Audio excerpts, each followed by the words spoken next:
figured since last video, I treated you guys to a decent-ish hairdo and some makeup. You're going with au naturel again. This is what I actually look like most of the time, and listen, it's like PJ day up in here.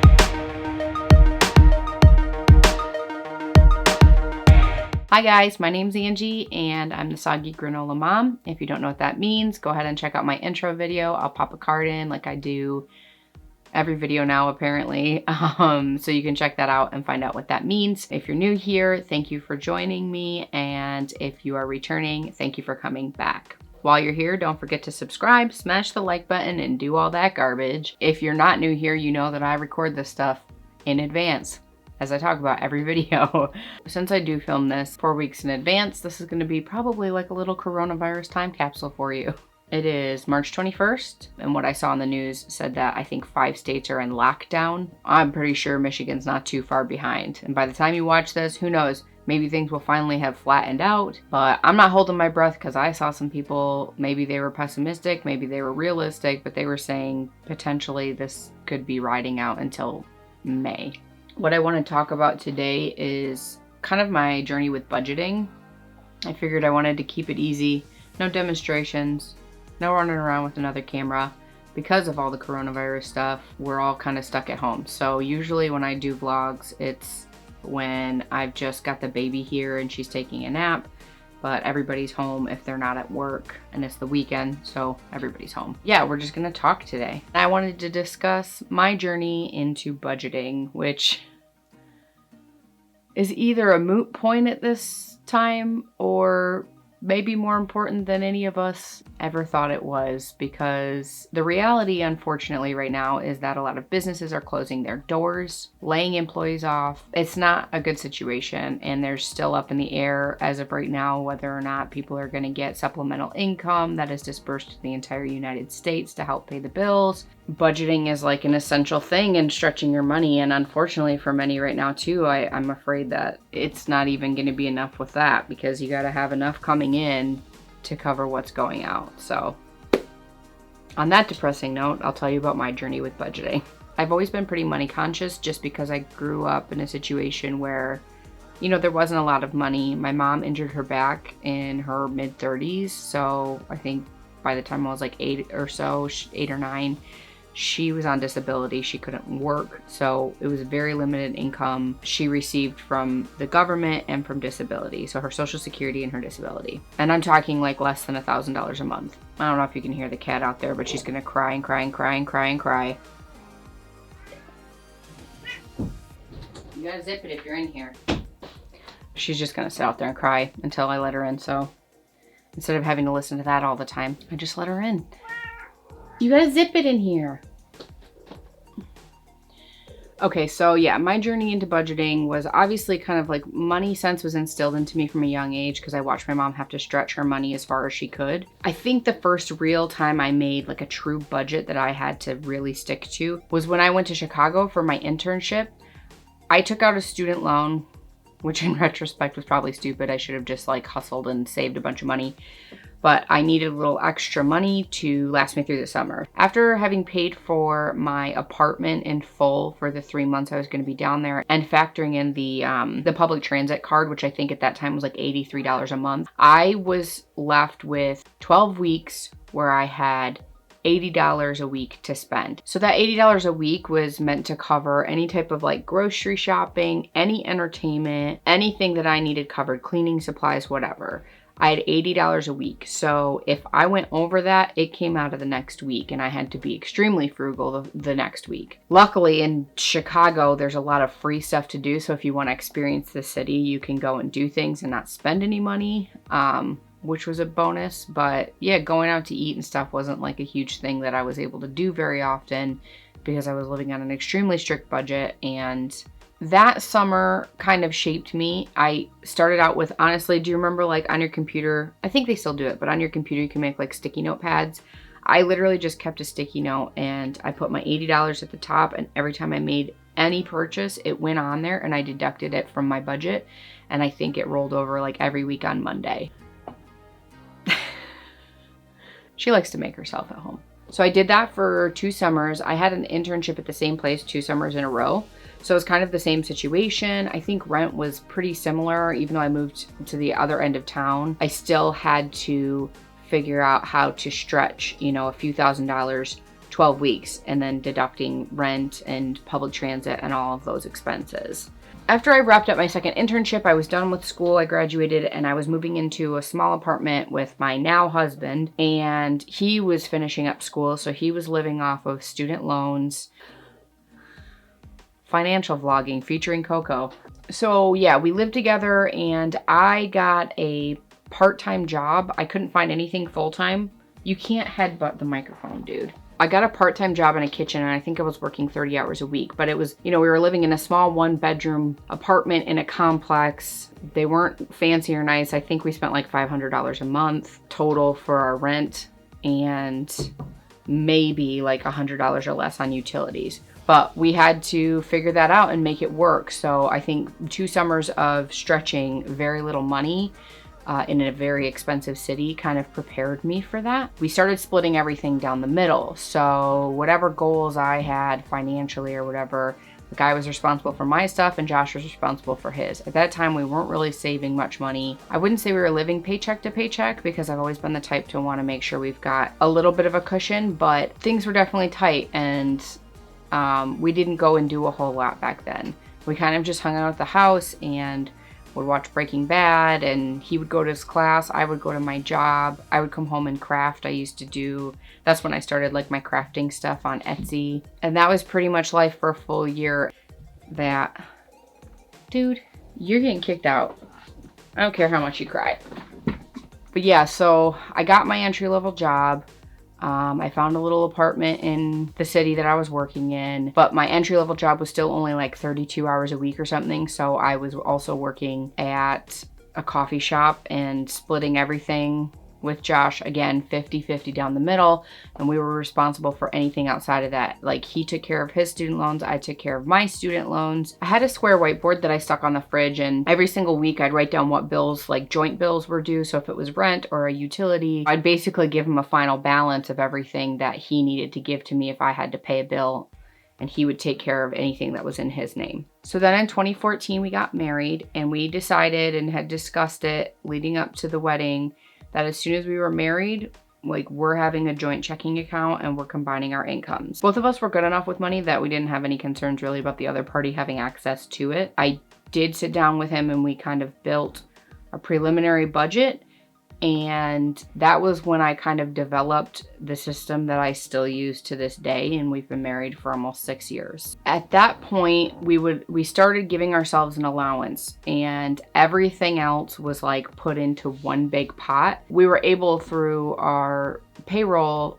direct deposit, to like carve out X amount of dollars. And I think back then, because we had less responsibility, we didn't have a mortgage, we didn't have a baby, we didn't have as many expenses as we do now. We gave ourselves like $80 a week or something. We would divert $80 into our personal checking accounts, and then everything else would come into the big pot. Essentially, with the exception of a couple of his bills, like his student loan and I think his car loan at the time, I would just manage everything. And the structure that I had built was like a week by week within the month, because I think so many people got caught in the trap of like, oh, it's payday, like time to make it rain. But just by looking at everything and laying it out, we always had like a bill intensive week at the very beginning of the month, obviously, because you always have rent due and a couple other bills fell in within that time frame. And then, like the third week of the month, we would have virtually 0 bills. It's still kind of the pattern to this day. And then the end of the month, we'd get hit again with just 4 or 5 different bills. So I always wanted to look at things from a macro perspective and make sure that we weren't blowing money that we didn't really have just because we didn't have any bills due right then. When you get in that pattern of just blowing money and then, oh crap, bills are due, like that's how you end up living paycheck to paycheck. So I wanted to avoid that completely. So we agreed on everything. We looked at the budget. I made a Google Doc that's shared between us. He has access to it at any time. He almost never looks at it because I'm the one who is like, always plugging in every expenditure. He knows to bring me home receipts, or at least text me the amount he spent at any store so I can plug it in. So I'm always keeping tabs on how much money we have in the month as a whole, as opposed to like a week by week. But there is that week by week breakout within it. So we carried on doing this, and I was really obsessing over getting, like, I don't know, some certain number in my head. I wanted to get like $7,000 or $8,000 into our savings account. I think we got up to like $4,000 in our savings account. We bought our house, and then like just thing after thing, as it does, happened, and we had to pay for stuff. And so it started to drop. It never really got past like the $2,000 area, I think. And then it was August of 2018, Josh came to me and he was like, sends me this video of Dave Ramsey talking about the baby steps. Stupid. On YouTube while I'm at work. And I remember the chat conversation like it was yesterday. I was a money hoarder, so I was freaked out by the thought of not having very much in savings. And I was like bargaining with him, and I'm like, okay, well, we can do this, but can we put more than $1,000 into the savings account, into the emergency fund or whatever? And he was like, yeah, like I think he let me keep $1,500 or $1,600 or something like that, just because I'm paranoid. I had been so used to funneling everything extra into savings and paying the minimum payments on all of our bills, and it freaked me out to think about like not having that cushion. You know, once we started paying off some of those debts, it was going to free up money every single month in our budget. So the more money I freed up in our budget, if something hit the fan, you know, and we had to replace an appliance or something like that, it would really only just be like a month or two of like not putting money against the snowball, just stop the baby steps and throw it at whatever we need to throw it at, and then get back on track, because I've freed up, you know, 2-3 monthly payments. At the time we had started, I think we had my car. So we had my car loan still, and we had 2 credit card bills that we were still paying monthly, just like minimum payments on. And then we had our student loans and our mortgage. Josh convinced me by telling me, let's give it a shot for like 3 months and see what happens. And of course, we get started, and the snowball idea is that you start with your smallest loan first. Everybody tries to argue with me when they don't understand like the Dave Ramsey method or the snowball method or whatever you want to call it. They get all weird and they're like, no, you're supposed to pay off the loan with the highest interest rate first. But when you snowball, it really is kind of a wash on how much you end up paying in interest, because the idea is to get the momentum going of paying off debt faster than you would have otherwise. In my opinion, you're still going to end up coming out ahead because you're actually focusing and you're being intentional about paying these things off. So the idea with the snowball is you start with that smallest debt first. As soon as that's paid off, you take everything you paid on that and you add it to the minimum payment of the next biggest thing. I think we had a few $100s on one of my credit cards and $2,000 on his credit card. So we paid off mine in 1 month, and then instead of putting any extra money into savings, we just put it all on the credit card, paid it off. And then the next like 2 or 3 months, we were able to pay off his credit card entirely. I think we like got most of it done ourselves, but then we got our tax return and we put the rest of it, like we just checked it off the list and got it done with our tax refund. Then we started in on my car loan.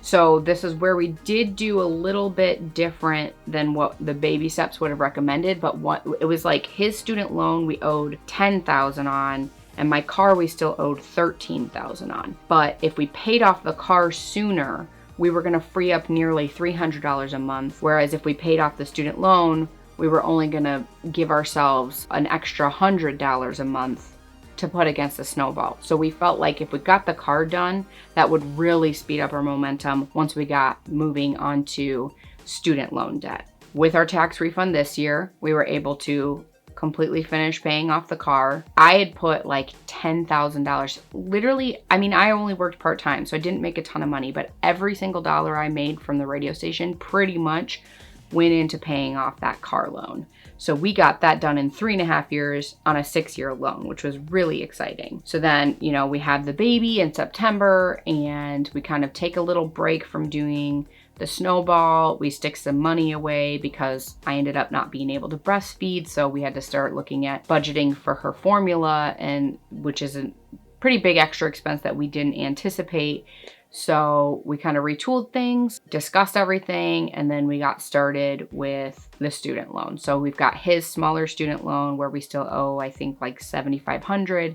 Then we've got mine, which is just about $13,000. And then we have his big one, which is somewhere around $25,000. I can't even remember at this point. Also, what came with the baby was me leaving my job. So that additional income was just wiped out, like it's gone. Because if I did stay, I think it would have ended up being like between 50 and 60.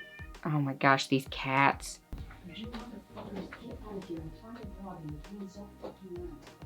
I don't know where I was, but the cats are just driving me nuts. So I think I was talking about our single income. So yeah, I ended up leaving my job. It didn't make sense for us financially. I would have come out maybe $50 or $60 a week ahead if we had to put her in daycare and I went to work. And to me, if there's 4 weeks in a month, you're looking at $200 a month. And I felt like I could achieve that with video freelance work if I built that up and put my time and energy into that. And it would be something I enjoyed more and would take less time out of my day. And I would also be able to mold it around my daily schedule and what my baby needs. So that just seemed like the right option for us. And so I left, and that kind of took money out of our budget. That was like our big snowball fund, was all the money I was making from my job part-time. So we kind of looked at everything and we retooled and recalibrated based on the fact that I wasn't going to be working. The goal right now is to get to a point where I can pay for my monthly expenses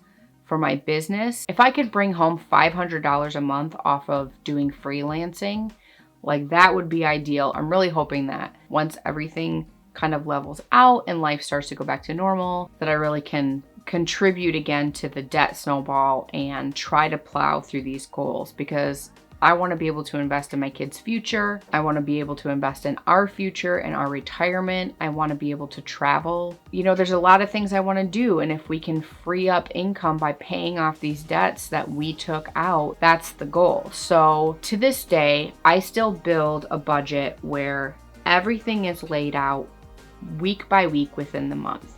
When Josh left his previous job and got his current job, he moved to a system where he was only getting paid 1 day a month. So many people were like, how can you even deal with that? That's insane. Like, what do you do at the end of the month? Luckily, because even though like before that, we were both getting paid on a bi-weekly basis and we were getting, 4 checks between the two of us every month, it wasn't really that big of a deal to transition, because the way I was looking at everything was always still a macro look. It was still a wide angle lens. It was, yes, we're getting the majority of our money put into our account on the last day of the month, which has to last us through the entire coming month.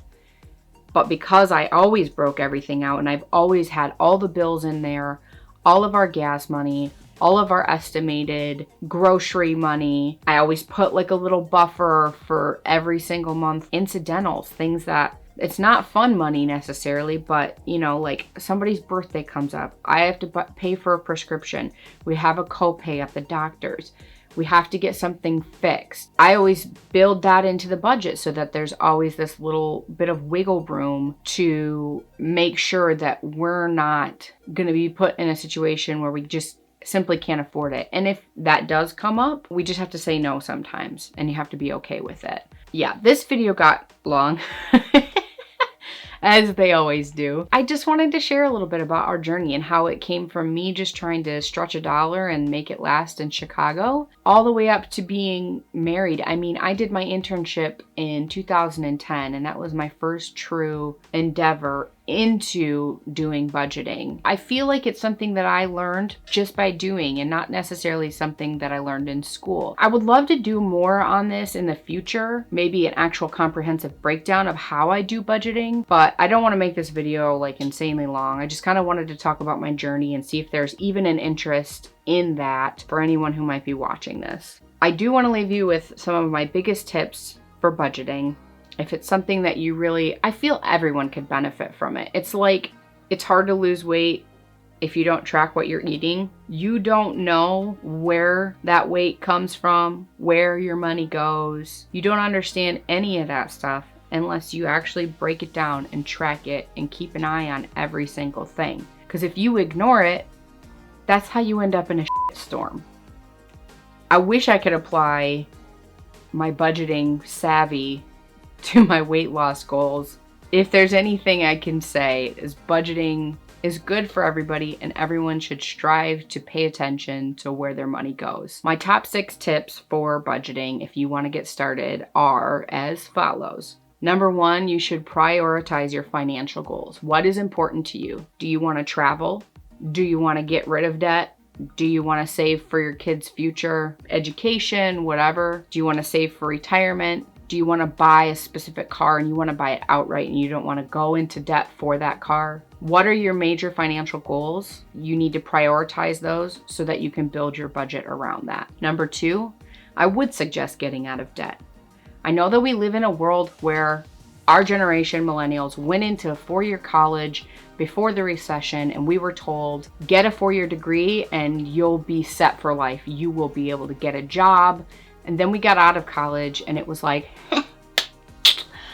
job market crashed, good luck, job security didn't exist, whatever. I know that it's tough, but I also think we have to take responsibility for the choices that we made and try to get out of debt if we did take on those student loans. I know they're big, I know they're massive for some people. I was very lucky that I spent a few years at community college, and because I was low income, I got Pell Grants from the federal government, but then I wanted to go to university for a couple of years, so when I transferred, I was fully on loans and just a little bit of federal financial aid and scholarships from good grades. So I walked out of college with $22,000 worth of student loan debt. I know people that have $100,000 in student loan debt, maybe more. I'm not even sure. Some of them don't even want to discuss it, which is fine. That's their business. But we have to reduce the stigma around it because we went in not being counseled by people who should have been counseling us on exactly what we were doing.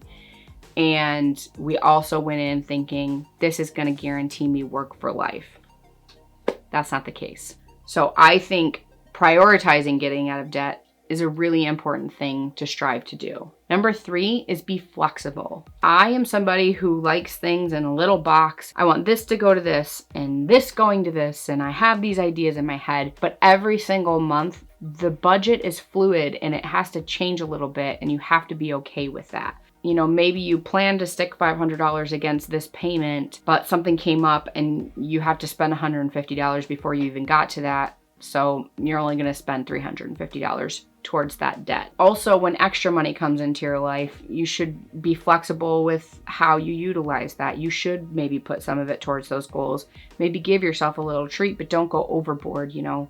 Be flexible. Number 4 is to overestimate always what you're going to spend on food. I, to this day, try to keep an $80 food budget. 3 times out of 4, I don't keep it in with $80. And that's my grocery budget. So you also got to think about any of the times you're going out to eat. Are you going to cut that out of your life completely, or are you going to budget in a little bit into your food to allow yourself to go out, see friends, do family things, whatever? I suggest, if you're not like super sharp for cash and super broke and buried in debt, give yourself a little allowance. Like, it doesn't have to be huge, but knowing that I have X amount of dollars coming to me each week, part of it's always for my gas. We take our gas out of our allowance. I have the power over the rest of that money to either save it. I like to spend my allowance on traveling. So even just, obviously I can't do a lot because I don't get a lot, but just little trips, whether it's a day trip, a little trip down to Chicago for a weekend, I'll save my money for 2-3 months so that I can go do something with it. I'm more into like experiences. Whereas my husband, he's definitely into video games or one of his projects, his hobby things that he wanted to work on. So he likes to buy stuff, whereas I like to go and do stuff. But that's what gives us the flexibility to maintain such a strict regular budget and throw money at our debt and try to get through these financial goals. And lastly, I would always suggest you look at the big picture. You have to look at your finances from a macro point of view. You have to think about your month as a whole. It's gonna take time to get there. Everything we do in life, if you wanna perfect it and be good at it, it takes time. You have to be willing to look at the big picture, but you have to be also willing to do the work in the small chunks. One bite at a time, you know, one payment at a time, one piece of debt at a time.